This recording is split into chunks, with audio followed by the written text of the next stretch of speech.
그리스도의 향기를 나타내는 렘넌트가 됩시다.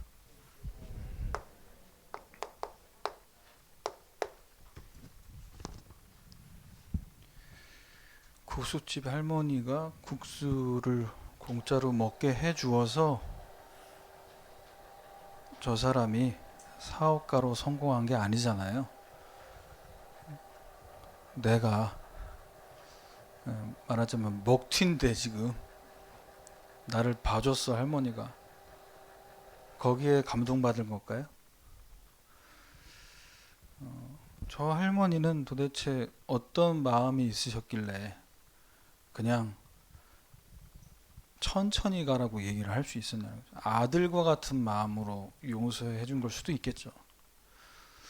우리가 여러분 앞에 또 여러분 만남 속에 여러분이 잘못할 때도 있고 여러분에게 잘못하는 사람들이 있습니다. 그러면 그들을 정말 용서할 수 있을 만한 마음의 여유, 그릇이 어디서 나와야 되냐라는 거예요. 우리는 렘넌트 7명들을 통해서 그걸 볼 수 있어요. 그래서 어저께 우리 핵심 메시지에서 3가지 서밋 이 부분을 두고 포럼에 대한 얘기를 하셨습니다. 그래서 미션, 인턴십, 포럼 이 3가지를 가지고 말씀 주셨는데, 먼저 첫 번째, 우리가 누군가를 용서할 수 있겠냐? 용서 안 된다. 난 정말 어떻게든 복수하고 싶습니다, 목사님. 이 언약이 나에게 확실하게 와 있냐라는 걸 먼저 봐야 됩니다. 이게 없으면 용서하고 싶지 않아요. 그래서 여러분, 이 언약 속에서 나의 미션이 나올 때까지 봐야 돼. 요셉은 이 절대 언약 속에 있는 자였어요. 그 언약 속에서 나를 향한 미션을 잡았습니다. 그것이 꿈을 통해 나타난 거예요. 형들의 볕단이 나에게 절하고 해와 달과 별이 나에게 절하는, 잘난 척한 것으로 형들은 들었지만 요셉은 형들 앞에서 내가 잘났다라고 자랑하기 위해서가 아니라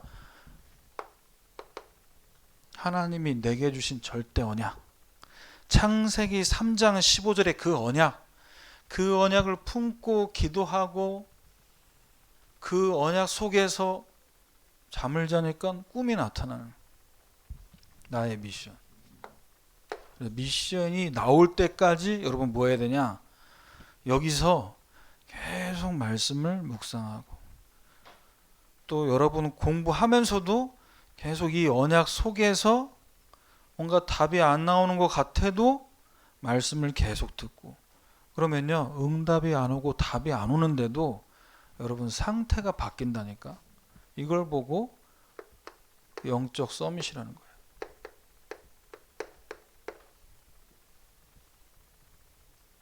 응답이 안 왔는데 내 상태가 바뀌어. 저 국수집 할머니가 나를 잡아야 되는데, 저놈은 잡아라 해야 되는데 천천히 걸어가라 하는 순간 뭐가 된 거예요?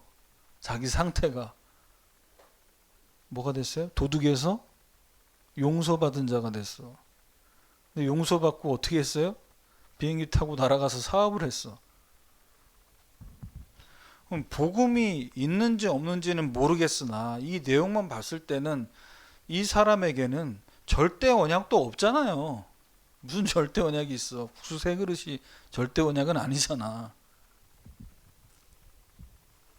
그런데 그 용서받음을 통해서 내가 다시 일어서야겠다. 나름 자신의 미션을 찾은 거잖아요.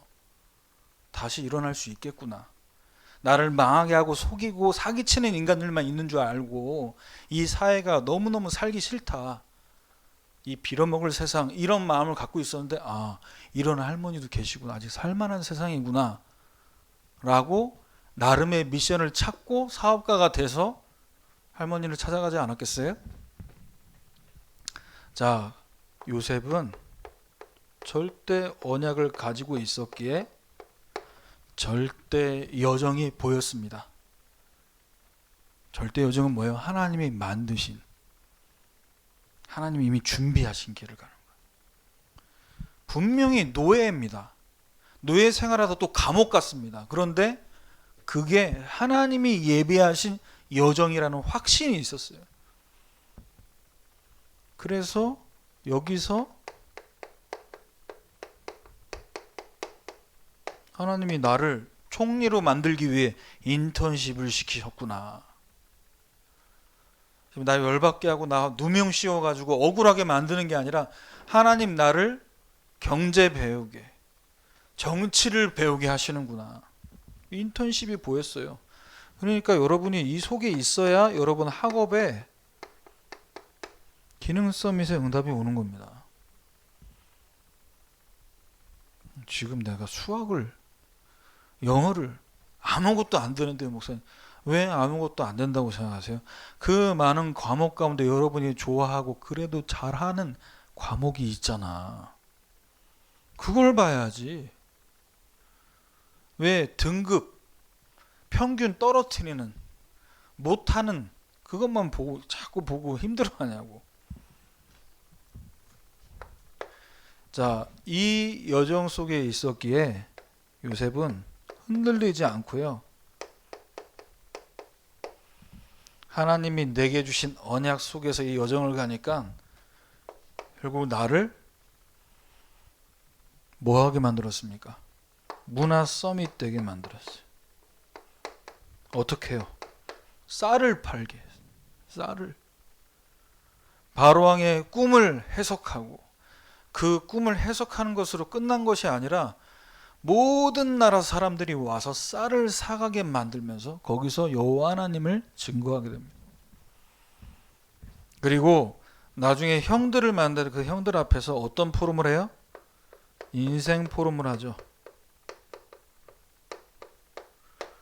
우리가 잘못했다, 미안하다, 우리가 그때 왜 그랬는지 모르겠다, 우리가 미쳤던 것 같다. 한탄하지 말고 근심하지 마소서. 형들이 나를 판 게 아니라 하나님이 나를, 우리 가정을 구원하시기 위해, 큰 구원을 이루시기 위해 여기 먼저 보내셨다. 인생 포럼. 여러분, 이 여정 속에 우리를 부르셨고 지금도 하나님이 목표를 향해 걸어가게 하시는 줄 믿습니다. 자, 그래서 오늘 말씀 제목은 이기는 비결을 가진 렘넌트. 이기는 비밀. 눈에 보이지 않는. 사람들은 잘 모르죠. 어떤 비밀을 갖고 있기에 늘 이기는 삶을 사냐. 눈에 안 보이는 비밀이 있는 겁니다. 성공하는 사람, 실패하는 사람, 어떻게 하는 것마다 다 말아먹냐. 그 비밀이 있는 거예요. 자기만 아는 비밀이 있다니까. 자기가 망할 수밖에 없는 어떤 이게 비밀이 나름대로 있는 거예요. 성공하는 사람, 자기도 모르지만 뭔가 이 비밀이 있는 거예요. 자, 성경은 우리에게 뭘 계속해서 얘기하냐. 사탄이라는 존재가 있는데 이 사탄에게 하나님 백성이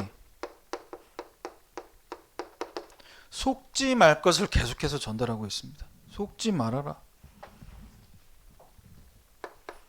자, 바울이 우리가 지금 읽은 본문이 이제 고린도후서 2장인데요. 고린도 전서를 지나 고린도 훈서로 넘어왔어요. 그런데 바울의 마음에는 어떤 마음이 있냐? 고린도 교회를 한 번 가고 두 번 가고 또 세 번도 가야 되고 여러 번 가는 중에 이 바울의 마음은 가벼운 마음이 아니었어요. 그 마음 상태가 근심 중에 있었습니다. 왜 근심 중에 있었는고 하니 고린도후서 2장 1절 보면 내가 다시는 너희에게 근심 중에 나아가지 아니하기로 스스로 결심하였노니 이렇게 얘기합니다. 메시지를 주고 편지를 보내고 어떤 방법으로든 이 고린도 교회 안에 어려운 것들, 힘든 부분들을 해결해 보고자 돕고 말씀을 전달했는데도 그것이 끊어지지가 않아. 해결이 되지 않아. 그러니까 가기 전에 벌써 바울의 마음에 뭐가 있는 거예요? 얘네 또 내 말 안 들을 텐데. 고린도 교회 성도들이요, 바울에 대해서 어떻게 대했냐 하면, 저 사람 12제자 중에 한 명도 아니래. 마가다락방 출신이 아니래. 우리로 얘기하면 저 유광수 목사님 밑에서 훈련받은 목사님이 아니래. 다락방 초창기 때부터 막 이런 분은 아니래. 바울이 사도라는 이 부분을 두고 인정하지 않고, 만약에 내가 바울처럼 그런 얘기 들었다, 나는 안 갑니다. 안 가. 됐어. 꺼져. 다른 데 갈 거야. 재수없어. 내가 왜 가? 나 싫은데 내가 왜 가냐? 니들끼리 해. 나 안 가면 돼. 다른 데도 갈 데 많아. 나 오라고 하는 데 많아. 이러고 안 갔을 것 같은데, 우리 바울 목사님은 그렇게 하시지 않았어. 그래서 이런 마음을 갖고 이런 무거움과 눌림이 있지 않았겠어요, 바울이?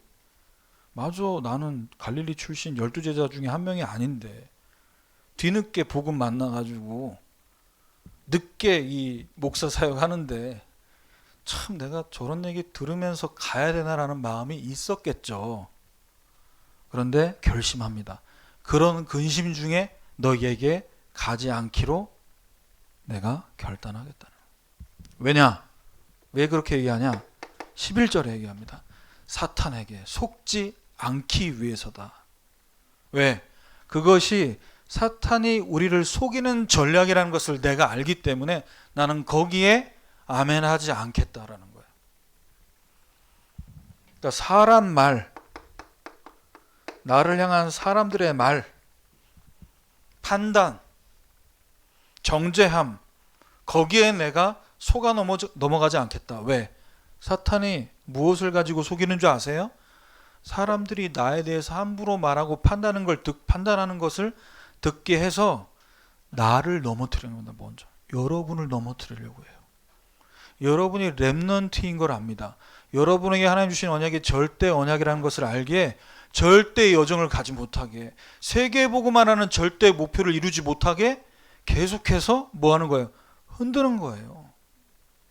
넘어져라, 자빠져라, 예배 가지 마라. 너 어저께 엄마 아빠한테 그 욕을 먹고도 오늘 교회 가고 싶니? 그냥 오늘은 쉬어. 오늘은 기도 좀 쉬어. 공부 많이 했잖아. 욕 많이 먹었잖아. 열받았잖아. 여러분을 넘어뜨리면 어떻게 돼요? 여러분 가정, 여러분 친구들, 누가 복음의 냄새를 맡게 할 수 있습니까? 이 마귀가 이걸 너무나 잘 알기 때문에 여러분을 어떻게든 속이려고 하는 거죠. 그러면 왜 속을까요? 속고 싶어서 속습니까? 속고 싶어서 속는 사람이 어디 있어요? 속는 이유가 뭘까요? 도대체 복음이 아닌 육신적인 것, 여기에 묶여있기 때문에 그래요. 그래도 내가 교회 오고, 그래도 내가 학교 가는데, 내가 렘넌트고 내가 하나님 백성인데 친구들에게 좋은 말만 듣고 칭찬만 들어야지. 목사님 직장 다닐 때 그것 때문에 눌렸어. 직장 초년생 말단 생활하는데 내가 하나님 자녀인데 일 잘해가지고 인정받아야 되는데, 근데 하는 것마다 일이 안 돼. 똥손이거든. 내가 뭐 하는데 뭐 잘 못해. 내가 나를 보면서 바본가? 내가 이렇게 바보는 아니었는데. 그게 뭐예요? 하나님이 내가 일 잘해서 일 잘하는 걸로 복음이 증거되게 만드는 게 아닌데요. 예수가 그리스도라는 복음으로 생명 얻게 만드는 건데, 나는 내 잘함, 내 탁월함, 내 능력을 가지고 인정받아서 회사를 복음화하겠다라는 착각 속에 빠져 있어요. 이게 바로 육신적인 것에 속아버리는 거예요. 그래서 저와 여러분이 속지 않기 위해서 뭐가 필요합니까? 이런 사람들의 말, 나를 향한 잘못된 시선들, 이 속에서 우리가 속지 않기 위해 필요한 것, 영상을 통해 본 것처럼 이 사람들을 향한 용서가 필요해요. 윤리적으로 내가 저 사람 한번 봐주면 나에게도 좋은 일 생길 거야. 그런 식의 용서가 아닙니다. 고린도후서 2장 10절. 너희가 무슨 일에든지 누구를 용서하면 나도 그리하고. 너희를 위해 내가 용서한 거는 그리스도 앞에서 한 것이니 라고 얘기해요. 누구 앞에서 했다고요? 그리스도 앞에서.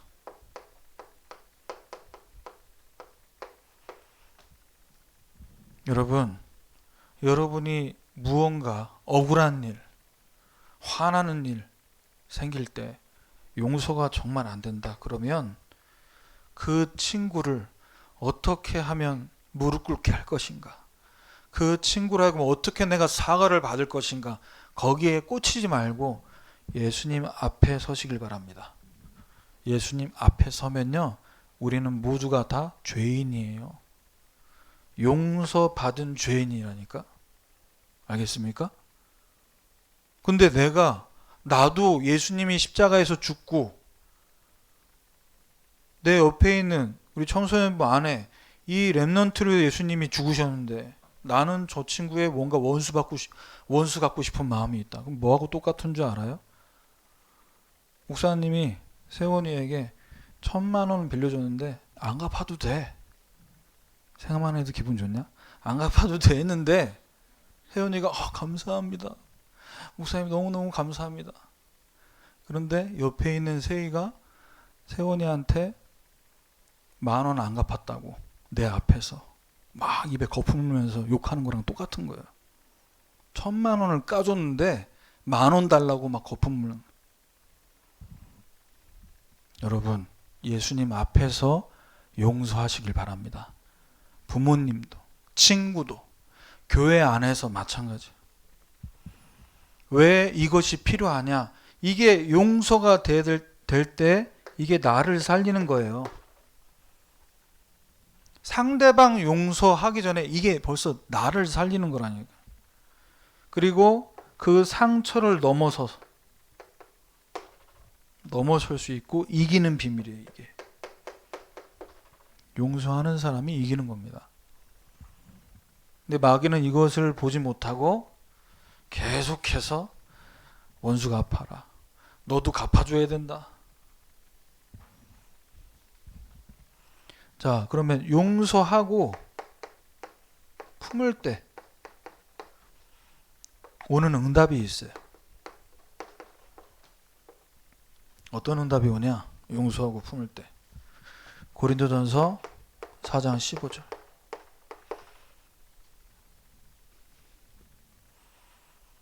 그리스도 안에서 스승은 많은데 아버지는 많지 않다. 그래서 바울이 이 고린도 교회의 성도들을 두고 얘기합니다. 내가 복음으로 너희를 낳았다고 얘기해요. 닭이 알을 품듯이. 언제까지 품습니까? 그 알이 깨어날 때까지 품어주잖아요. 여러분 학교에 선생님들, 여러분 부모님들, 여러분 친구들 언제까지 품어야 되냐? 복음 깨닫고 말씀 들을 때까지 품어주시길 바랍니다. 여러분 아니면 아무도 못 품어줘요. 복음이 없는데 누가 품어준다는 얘기입니까? 그러면 이렇게 품을 때 오는 응답은 뭘까요? 사도행전 19장 21절. 바울이 로마도 보아야 하리라. 마게도냐 아가야를 거쳐서 예루살렘 가기로 작정하면서 나는 로마도 볼 것이다.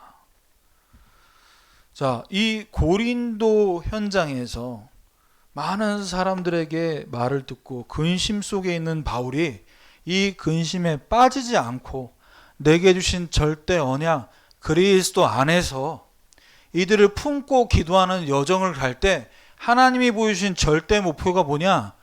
로마 복음화. 그런데 이 로마 복음화에 응답받을 로마서 16장의 제자들, 이 제자들이 어디서 나왔어요? 이 고린도 교회 현장에서 나왔어요. 우리가 잘 알고 있는 보호자, 동역자, 식주인으로 쓰임받은 가이오 장로. 브리스가 부부, 보호자 역할을 했던 베베. 이게 나온 거예요.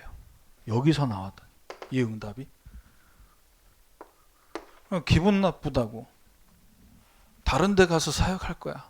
너희들은 알아서 했다면 이 로마 복음을 위해 준비한 제자들과의 만남을 누리지 못했을 거 아니에요. 자, 그래서 우리는 이 시간에도 어디에 집중해야 되냐? 사람의 말이 아니라 하나님의 언약을 붙들어야 돼.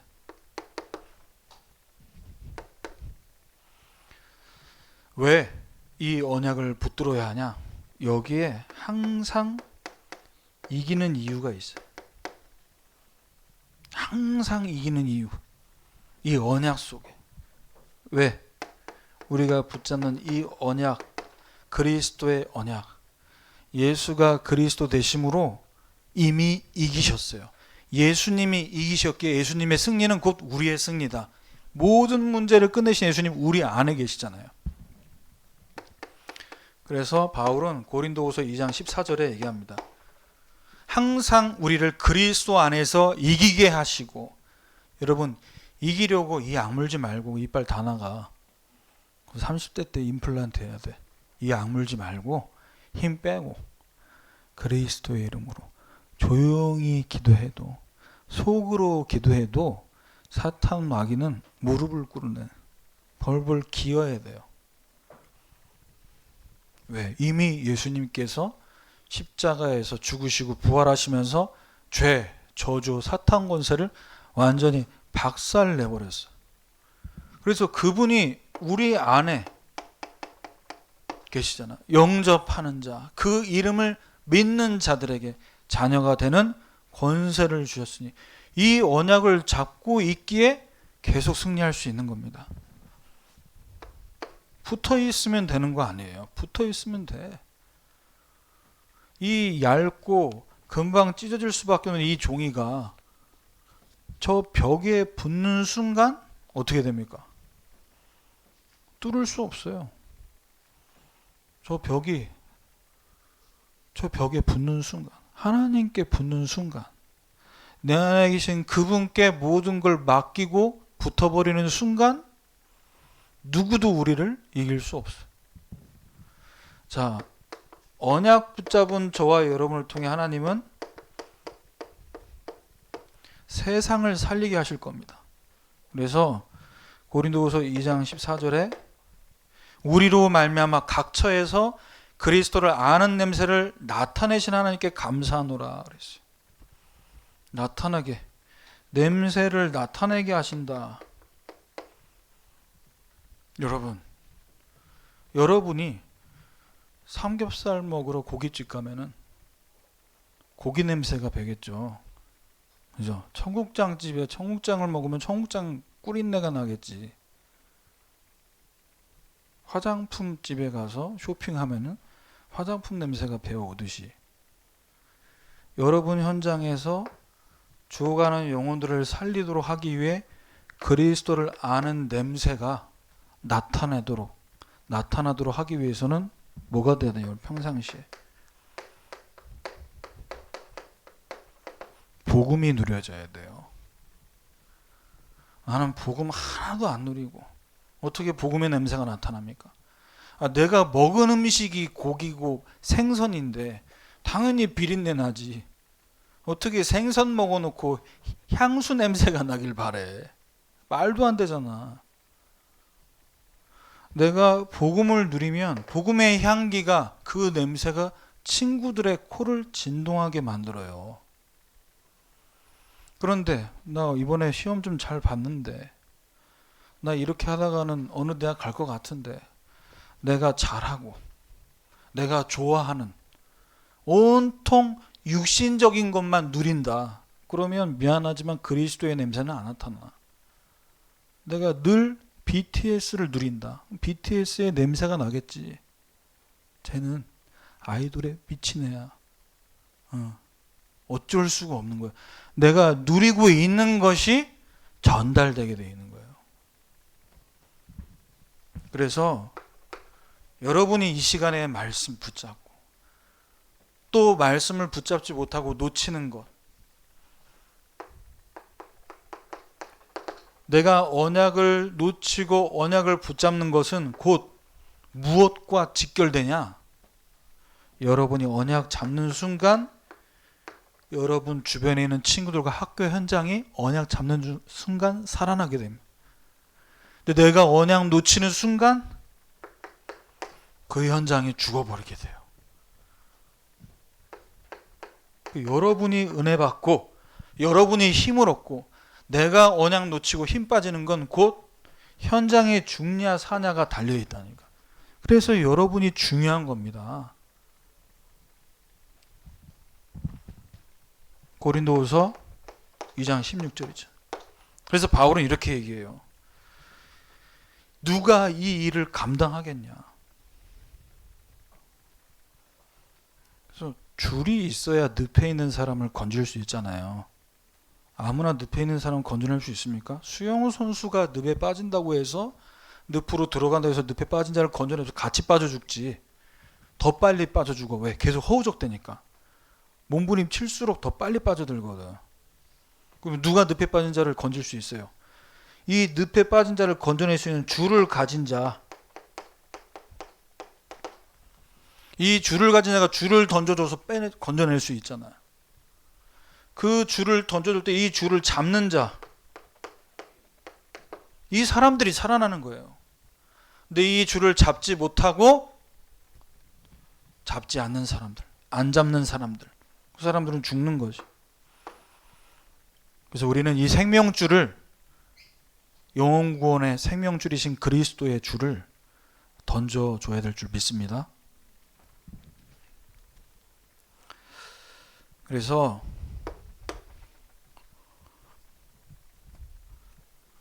저와 여러분이 내가 전도자로서 언약을 붙잡고 있냐. 목사님, 내가 줄이 있는지 내가 누구한테 줄을 던져야 될지 전 전혀 모르겠어요.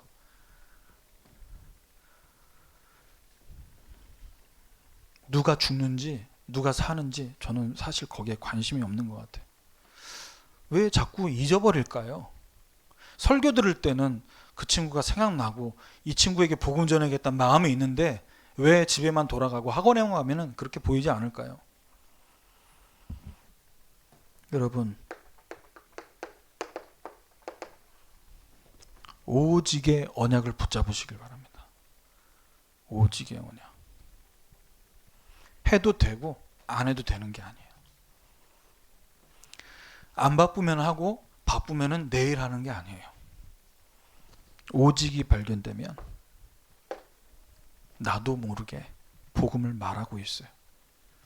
여러분이 배가 고프면 집에 들어가자마자 화장실부터 갈까요? 배가 고프면 어딜 향해 갑니까? 냉장고부터 열잖아. 냉장고 문을 수십 번 열었다 닫았잖아. 왜? 그게 그건데도 계속 먹을 거 찾잖아. 이렇게 얘기해야 좀 이해가 되죠? 오직이. 네. 세 번째, 이기는 비밀을 가진 사람은요, 순전하게 말씀 운동에 쓰임받게 됩니다. 말씀 운동이 뭐냐? 하나님이 역사하시는 길이에요. 하나님이 우리의 마음과 생각 속에 역사하시는 길이 말씀 운동이라. 이 시간에도 여러분 말씀 받는 게 말씀 운동이 되고 있는 줄 믿습니다. 말씀 운동의 시작은 말씀 받는 거예요. 말씀 듣는 것에서 시작해요. 내가 먼저 말하는 게 시작이 아니에요. 말씀을 받아야 현장 살릴 길이 보이고 내가 살 길이 보이고 내 미래, 내 진로, 여기에 대한 길이 여기서 보이지. 그럼 왜 말씀이 하나님 역사하시는 길입니까? 요한복음 1장 1절. 이 말씀이 곧 하나님이시다. 요한복음 1장 14절. 이 말씀이 육신되어 오신 분이 그리스도다. 우리가 이 말씀 받을 때 어떤 일이 벌어지냐? 히브리서 4장 12절. 말씀은 살아있고 활력이 있어 좌우의 날선 어떤 검보다 예리하여 이 말씀의 검이 닿는 곳마다 혼과 영과 관절 골수를 찔러 쪼개기까지 하며 마음, 생각, 뜻을 판단하나니. 저와 여러분의 영, 혼, 육신의 각인 뿌리 체질이 바뀌어지는 게 이 시간이에요. 서밋 타임, 가지는 게 맞는 겁니까? 바쁘면 미루는 게 맞는 겁니까?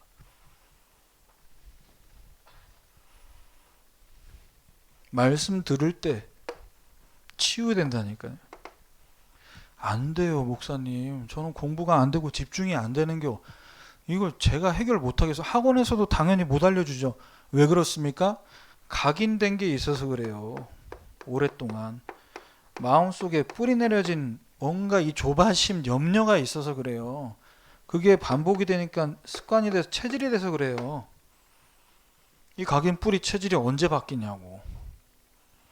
살아있는 하나님 말씀 들어갈 때 그 말씀이 치유한다니까요. 자, 그런데 저는 아무리 말씀을 들어도 왜 하나님의 역사가 안 일어납니까? 역사가 없는 이유가 뭘까요? 고린도후서 2장 17절입니다. 수많은 사람들처럼 하나님 말씀을 혼잡하게 하지 않고, 혼잡하다, 말씀을 받는데 혼잡한 상태에서 말씀을 들어요. 말씀을 듣기 전에 이미 내가 난 이렇게 할 거야. 난 이게 맞다고 생각해. 난 이렇게 하면 아니라고 생각해. 내 나름, 여러분 오래 사셨잖아요. 많게는 지금 한 18년 욕하면 안 되니까. 그리고 적게는 14년 사셨잖아요.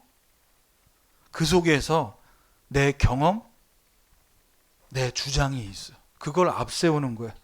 말씀보다. 이러면 말씀이 역사하지 않아요.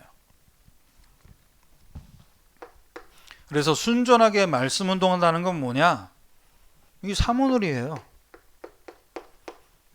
말씀을 받고 말씀을 들어야지 일단. 말씀 듣는 시간은 아깝고 뭔가 공부하기 전에 말씀 들으면 내가 막 시간 빼앗기는 것 같고 다른 시간은 하나도 안 아깝고 이 말씀을 받아야 말씀을 붙잡고 기도할 수 있습니다. 그럼 우리는 어떤 말씀을 받아야 됩니까? 이 말씀을 왜 받아야 돼요? 여러분 영혼과 마음 생각 속에 복음이 흘러 들어가야 돼. 복음의 흐름. 복음이 흘러 들어가지 않으면 우리 영적 상태는 서밋이 아니고요. 저 바닥 밑으로 가라앉게 돼 있다니까. 그래서 이 복음의 흐름이 들어가서 닿는 곳마다 우리 마음 생각 속에 드디어 하나님이 주시는 강단 말씀 흐름이 흘러가게 돼 있어. 그리고 말씀을 붙잡고 이제는 전달하기. 뭘 전달할 거예요? 난 뭐 말해야 될지 모르겠는데요, 목사님. 오늘 주시는 응답이 없으면 그래. 오늘 내게 주시는 응답. 기도 흐름이 없으니 응답 따라 여러분 전도하시길 바랍니다. 응답이 없으면 어떻게 전도를 해요? 내게 있는 것 내게 주노니 나사렛 예수 이름으로 일어나 걸어라. 나한테 없는데 뭘 주겠어요? 결론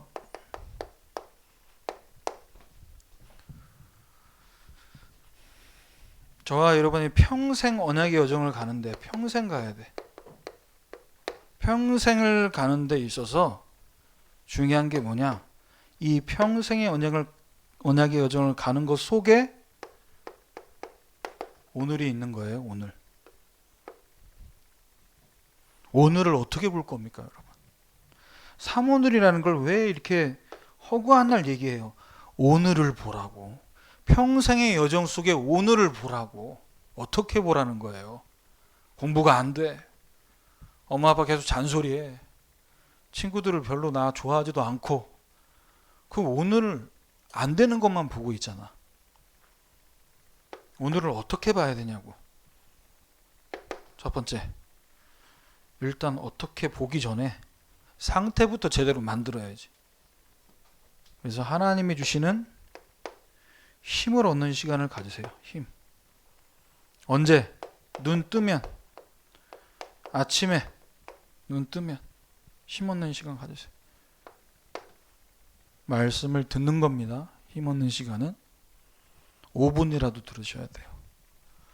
자, 그리고 답을 얻고 치유하는 시간. 이건 언제냐? 이제 다 정리하고 잠들기 전에. 누우면은 누워서 하잖아요. 그러면 그냥 자버려요. 누우면 잔다고. 자기 전에. 이때 깊은 시간을 갖는 겁니다.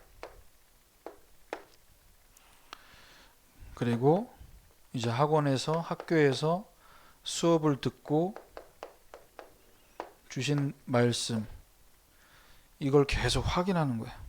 그래서 말씀 이렇게 주시는데 응답은 언제 돼요, 목사님? 응답 받을 거 자꾸 보채지 말고 이 응답이 문제 속에서 이미 와 있다라는 것을 확인해 보세요. 요 새벽에 내가 노예로 가는 게, 감옥으로 가는 게 문제로만 보였다면 얼마나 괴롭습니까? 그런데 그 노예로 감옥으로 간 거기서 나 여기서 풀려나게, 나 누명 좀 벗어나게, 그것만 계속 신경 썼어 봐요. 스트레스 받지.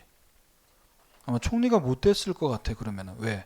나이는 30살인데 얼굴이 40살, 50살처럼 보이면 왕이 볼 때 무슨 얘기를 하는 겁니까? 문제 자체가 응답이라는. 문제 자체가 응답이다. 그래서 이번 한 주간 이기는 비밀, 이기는 비결을 갖고 승리하는, 그래서 절대 언약, 절대 여정, 절대 목표 속에 응답받는 한 주간 되시기를 주님의 이름으로 축원합니다. 하나님 감사합니다. 이기는 비결을 우리 렘넌트들과 교사들에게 주셨으니 날마다 말씀 운동하게 하셔서 다른 것 앞세우지 말고 순전하게 말씀 기도 전도 속에서 응답 확인하는 우리 모든 렘넌트들 될 수 있도록 인도해 주시옵소서. 예수 그리스도의 이름으로 기도합니다.